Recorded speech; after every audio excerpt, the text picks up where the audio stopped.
We're not just letting some stranger in our car in the middle of the night. Come on. What if he really needs help? He could be in trouble. We can and will leave, I insisted. There's a house a few miles back. Someone there probably has a landline. He can wait here. The man held out his hand and shook his head, jogging toward the driver's side. I stopped the car, not wanting to accidentally hit him. He stood next to my window, peering in expectantly. I'm not rolling the window down, I said loudly. If you want to talk, we can do it through the glass. There was something about his face I didn't like. Not that it was grotesque, just off. Something in his calmness felt unnatural. I would have felt better if he had looked injured or panicked. Anything that made sense. He mouthed something and pointed to the back of the SUV. Nope, I said. Sorry, we don't have room. The back windows were tinted. Maybe the lie would hold. He mouthed something else. You'll have to speak louder, I called. For God's sake, this is ridiculous, Eric muttered. He rolled his window down. Hey, my girlfriend is paranoid, but what do you need, man? The guy looked over and started walking around the front of the car. I took the opportunity to reverse hard, pulling the car partially into the bushes to create space for a three-point turn. Are you kidding me, Eric? I hissed, watching the man approach. We don't know what this guy wants. He could be dangerous.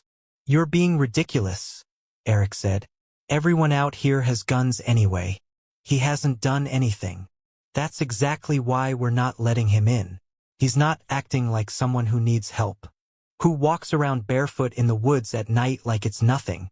If it were you, I'd hope someone stopped, Eric said. We're just going to talk to him. I don't think this is a good idea, I said. But fine. 2 seconds. Eric opened his door and stood halfway out, his body mostly blocked by the door frame. Sorry, he said to the man. My girlfriend is just super cautious. What do you need? Ambulance? Taxi? Where'd you come from? The man's lips moved, but I couldn't hear what he said. Neither could Eric. You're going to have to speak up. I didn't catch that, Eric said. Are you okay? Then suddenly the man moved. Fast. He was right in Eric's face in a blink. Whoa, man. I'm going to need you to back up, Eric said, stepping slightly backward. But the man didn't stop, and I realized we should have left the second we saw him. He shoved the car door open to force the man back, but the man caught it, leaned in, and whispered something in Eric's ear. Eric turned to me with an expression I'll never forget. Wide-eyed, stricken, like something fundamental had just broken inside him. And then he was gone. I don't know exactly what happened. It all blurred together. One moment he was there, the next ripped away into the woods. Maybe he ran. I almost think he did, but that doesn't make any sense. It was like something took him, just gone. I lost sight of the man, too. Acting on instinct, I slammed the gas and yanked the wheel, spinning the car with more force than control. The passenger door swung shut from the momentum. We were facing back the way we'd come. The car crept forward even though I wasn't touching the pedals. My heart was thundering. I couldn't just leave Eric. I turned to look and screamed. The man was right outside my window. His mouth was moving, whispering or miming or... God. I don't know what. I couldn't hear it. I don't want to know what he was saying. I hit the gas again. Hard. The tires shrieked. The car jolted forward. The door hadn't fully latched. It kept pinging every few seconds as I drove. When I hit a straight patch, I unbuckled, leaned over, and forced it shut. It wasn't open enough to see inside, but I had to lift the handle to get it to release before slamming it back into place. I didn't even think. I just turned into the first driveway I saw. It was more of a field than a proper driveway. My tires kicked up dirt and tore ruts through the grass as I skidded to a halt. Motion lights blazed to life, blinding me. A dog barked from inside. I killed the engine and fumbled with the seatbelt. My hands were shaking too hard to press the button. A voice shouted through a megaphone from the house. Stay in your car. Police are on the way. If you move, you'll be shot. Blink your headlights if you understand. I sat there, stunned, trying to process it. Then the voice repeated itself. I turned the car back on, flicked my high beams twice, and slumped back into my seat, belt still on, my heart hammering in my throat. The police took nearly 45 minutes to arrive. Every so often, the voice returned, updating me on their ETA. Once, it even said, "This is for your own safety." After a while, the floodlights cut out, only to come back on, intentionally this time. "We've disabled the motion sensor," the voice said. I kept checking my phone for signal. Nothing. I didn't dare move. I felt sure someone had a gun trained on me the entire time. When the police arrived, they swept the area before approaching. An ambulance pulled up, and they ushered me into it, took me to the nearest hospital, miles away. I kept asking about Eric. They said they'd send someone to search. The hospital staff didn't have answers. They just said, "We don't know." They insisted on doing a full exam, even though I hadn't been in a crash. A cop hung around for a while, not saying much, just watching me. At one point, he shook his head and buried it in his hands. Around 5 a.m., someone in plain clothes, maybe a detective, came to talk. He was calm, professional. He told me a search and rescue team was out looking for Eric. "If he's hurt but nearby, we'll find him soon," he said. Then, more gently, "But after 24 hours, if he's out there alone, the odds aren't as good. I just want you to be prepared." I nodded, gave them all my contact info. They'd already called his parents. I was getting my things together. My shoes, my bag. When someone came into the room, they were wearing scrubs, but I don't think they were a nurse. I still don't know who they were. They looked me in the eye and said, "Your boyfriend didn't make it, sweetie." My stomach dropped. What happened to him? They hesitated. "The truth is, I don't know. But he's not coming back." "What do you mean you don't know?" They glanced to the side. "I'm sorry, but the man who took him, he doesn't leave anyone alive." My skin went cold. "So you're just letting a serial killer run around town?" They leaned in. "You didn't hear this from me. But they won't find him tomorrow. They'll find him in a few weeks, maybe months. They'll say it looks like a bear attack. But the teeth will be gone." I stared. "What the foo? You didn't hear this from me. You didn't hear it at all. If I say more, I'll get fired. But I'm sick of lying. Do what you want with the truth. I've done my part." And then they walked away. I wanted to chase them, but I was too stunned. For a moment, I wondered if they were a mental patient who had wandered into my room. Later, I got my car back from the police station. It looked fine, just dusty from the unpaved roads. But when I checked the back, I found handprints. Palms flat against the sides, like someone had been bracing themselves while the car was in motion. There were also 4 smudges near the trunk latch, finger length. It made me think of something hanging on. I'd heard a dragging noise after Eric disappeared. Thought it was a branch stuck somewhere. But a branch wouldn't leave marks like that. There were other marks too, leaf patterns from where I'd backed into bushes. Those looked nothing like the handprints. I asked the impound guy if anyone had touched my car.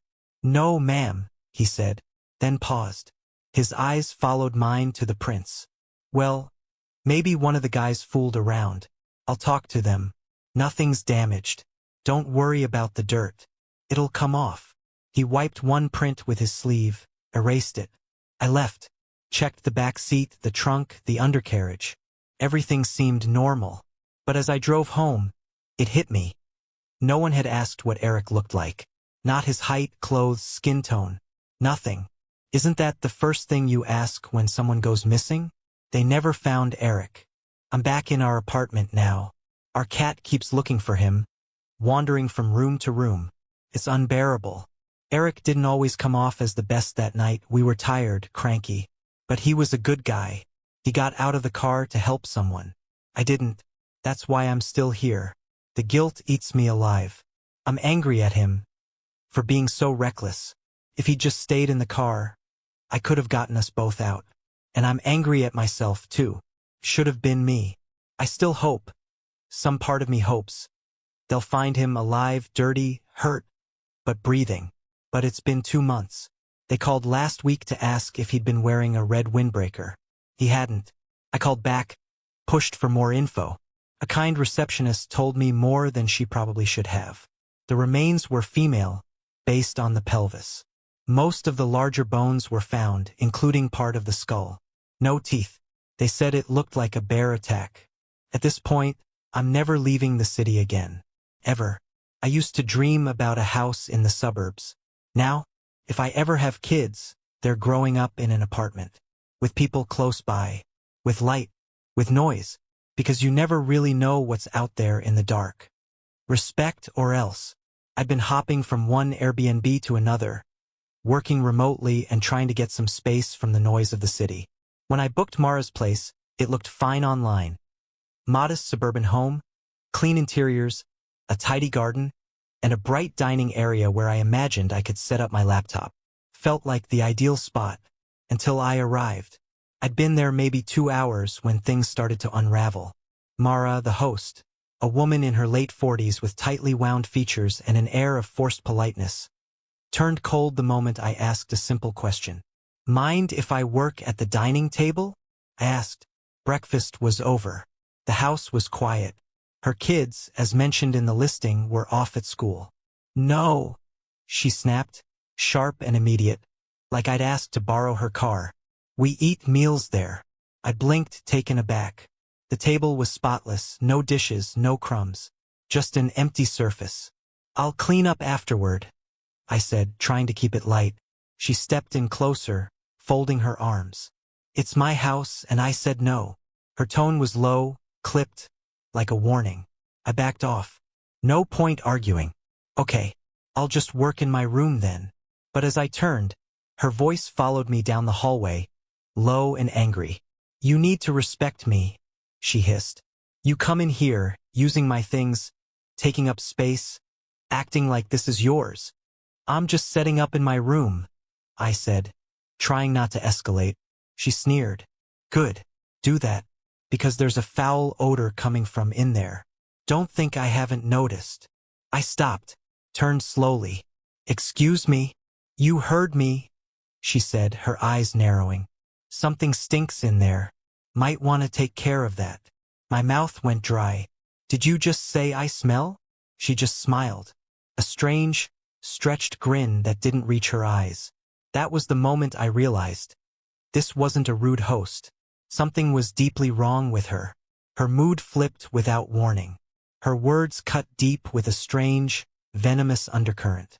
"If you hate hosting so much, maybe you shouldn't be on Airbnb," I said, already regretting it as the words left my mouth.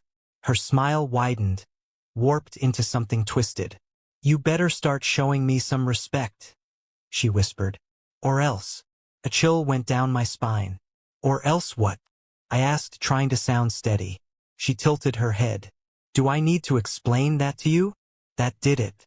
I locked myself in the room, hands shaking as I called the police. While I waited, I heard her pacing outside, muttering, sometimes stopping at my door, scratching it, like an animal marking its territory. The voice I heard whispering wasn't entirely human. It sounded layered, like more than one voice bleeding through. When the police finally arrived, she turned on a dime, screaming, crying, claiming I'd pulled a knife on her. They didn't buy it. Not completely. They separated us, asked their questions, then left. No charges. I packed immediately. As I walked down the hallway with my bags, Mara stood there watching. Just watching. Her mouth curled into that same grotesque smile. "You'll regret this," she whispered. I didn't reply. I didn't even breathe until I was back in my car, pulling away. A week later, I got a message from Airbnb. Her account had been banned. She'd been subletting without permission. The real owner had gotten wind of it. Word was she'd been evicted soon after. But that wasn't the end. 2 nights later, I started getting texts. Unknown numbers. Messages like, "You think you're safe. You can't hide." I blocked them. Then one came with a photo. It was me standing outside my apartment. The shot was taken from across the street. Behind me, in the shadows, was that same grin. That same face. Mara. The messages stopped after that. But I still check my locks every night. And sometimes, when I hear footsteps outside my window, I wonder, is she still out there, waiting? Because I haven't forgotten. And I never will. She said one thing. Just one thing that stuck like a thorn in my mind. Respect. Or else. The handprint. The night was thick with silence when I finally gathered the courage to peek through the thin crack between the door and the frame. My heart stopped. There, smeared across the other side of the door, was a handprint. Dark. Wet. Blood. That was when I knew I wasn't alone in this Airbnb, and I might not make it out alive. My body went numb. I couldn't tear my eyes away from the stain. Every instinct screamed, run. Now. But to where? The nearest town was miles away. The woods outside were pitch black. There was no one to trust. No one to call. I pressed my ear against the door, straining to hear past my own terrified breathing. Silence. But somehow that silence was worse than the sound. Felt watchful. My hands trembled as I fumbled for my phone. I dialed 911, my thumb slick with sweat. The tone rang. Once, twice, 3 times. Then, finally, 911, what's your emergency? Relief flooded me. I'm in a cabin. An Airbnb. Something's in the house. Ma'am, can you give me your location? I opened my mouth to answer, but then I heard it. Footsteps. Slow. Deliberate. Coming up the stairs. Ma'am? The operator called out, but I couldn't speak.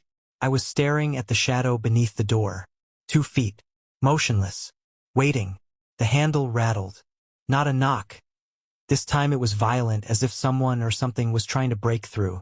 I dropped the phone. The dispatcher's voice kept chirping from the floor. I looked around, wild-eyed. The wardrobe.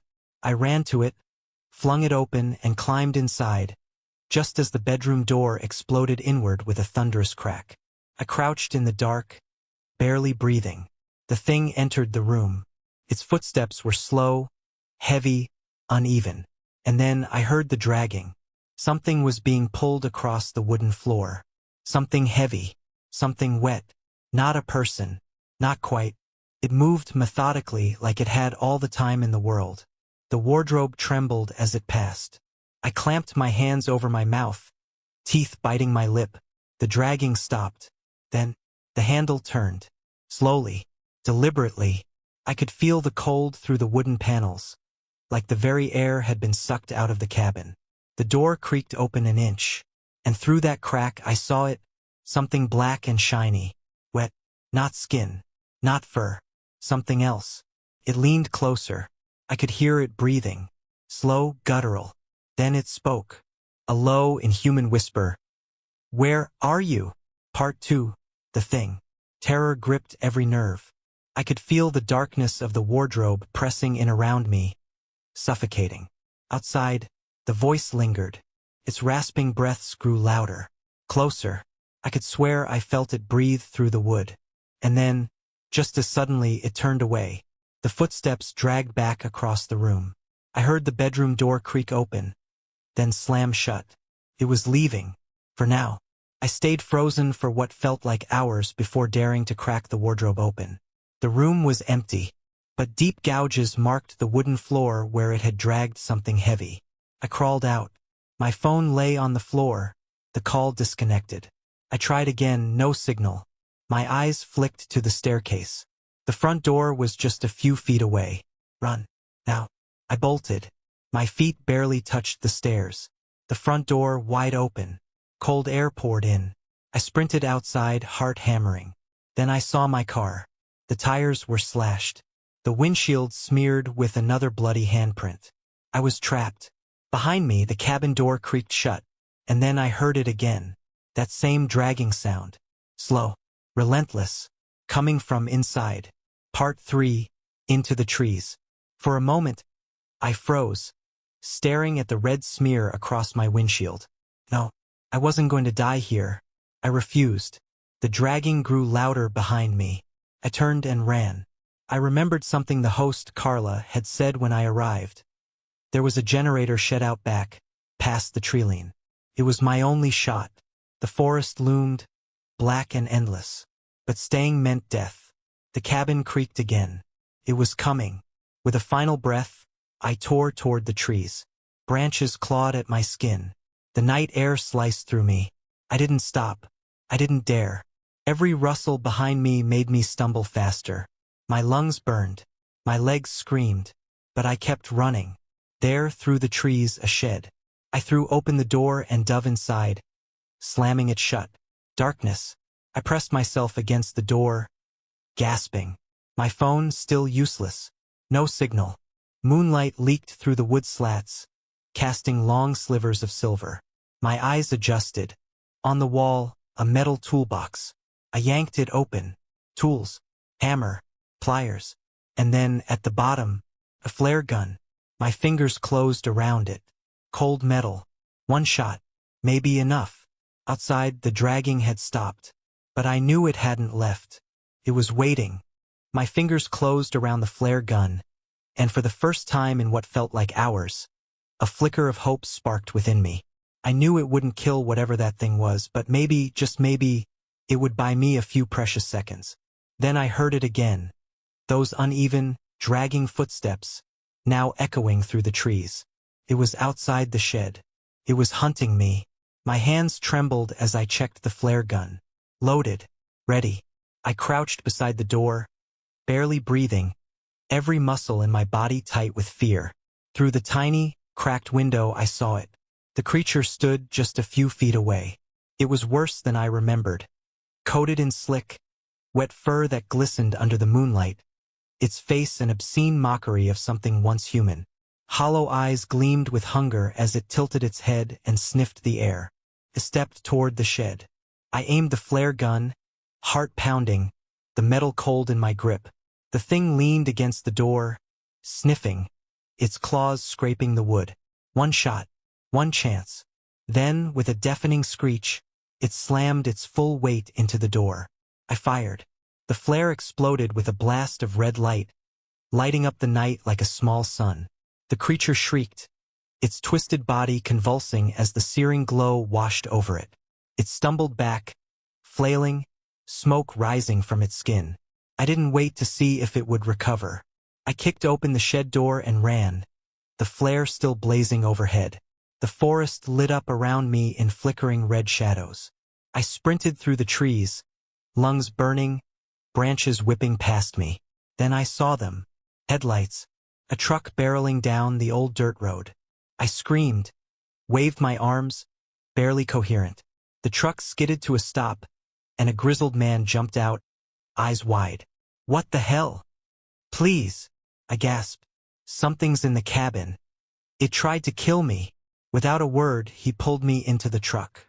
The engine growled as we tore away from the woods, the cabin disappearing in the rearview mirror. I was shaking, breathless, but alive. As we sped through the night, the man glanced at me. You're lucky, he said. Not many people walk away from that place. What is it? I asked, still trembling. Why is it even still there? He sighed, eyes fixed on the road. That cabin's been abandoned for years. Locals don't go near it. Whatever's in there, it's old. Older than anything we know. Feeds on fear. On people. I looked at him, heart still hammering. He wasn't surprised. He'd seen it before. Later, he dropped me off at the town's only motel. I barely made it to the bed before collapsing in exhaustion. I didn't know what that thing had been or why it had targeted me. But somehow I had escaped. And that meant something. When morning came, sunlight poured through the window, and for the first time in days, I felt still, steady, alive. Maybe it wasn't the peaceful weekend I'd planned, but I had faced something unspeakable and survived. As I packed my bags, ready to leave that cursed town behind, I looked once more toward the forest. The thing in the cabin could stay there. I was done with it. I got into my car, borrowed from Tom until mine could be towed, and drove away, the trees shrinking behind me in the rearview mirror. And I realized something as the road stretched ahead. I wasn't just escaping a haunted Airbnb. I was taking back something it tried to steal. I was taking back myself.